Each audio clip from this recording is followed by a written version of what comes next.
کی رحمۃ اللہ علیہ سے کسی عالم نے کہا کہ حضرت یہ کیا چکر ہے، کیا معاملہ ہے؟ جب اللہ تبارک و تعالیٰ نے بیوی دی ہے، اس کا حق رکھا ہے، تو پھر اس میں اعتدال کا کیوں کہا جاتا ہے؟ بھائی تمہاری بیوی کا تم پر کیا حق ہے، تو اس میں اعتدال کا کیوں کہا جاتا ہے؟ مولوی صاحب اسی حدیث کے دوسرا جز آپ نے نہیں پڑھا، ان لنفسک علیک حق، تم پر تمہارے نفس کا بھی حق ہے۔ عباس یہ نفس کا بھی تو حق ہے۔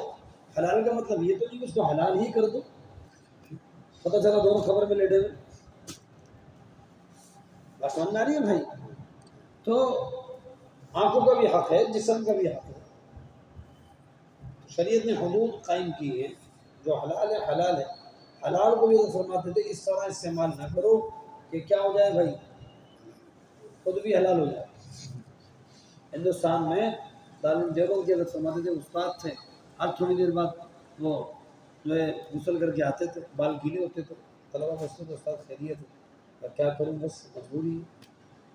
آخر میں پیشاب کی نالی سے خون نکلا ہے، انتقال فرما گئے۔ بیوی حسین مل گئی تھی، اور جب بیوی حسین ملی تو بس پھر کھو بیٹھا، زندگی چلی گئی۔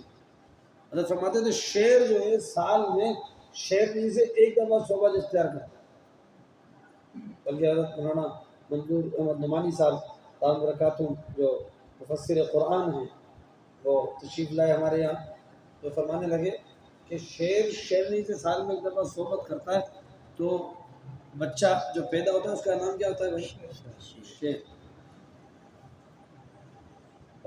یہاں سارے لومڑی بنے پڑے، اس کا نام بھی شیر ہوتا ہے، اس کا مطلب ہے کہ وہ حق ادا کر رہا ہے۔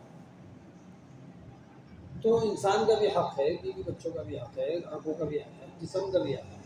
ساری صبح بھی کام کر لیں، رات کو بھی کام کر لیں۔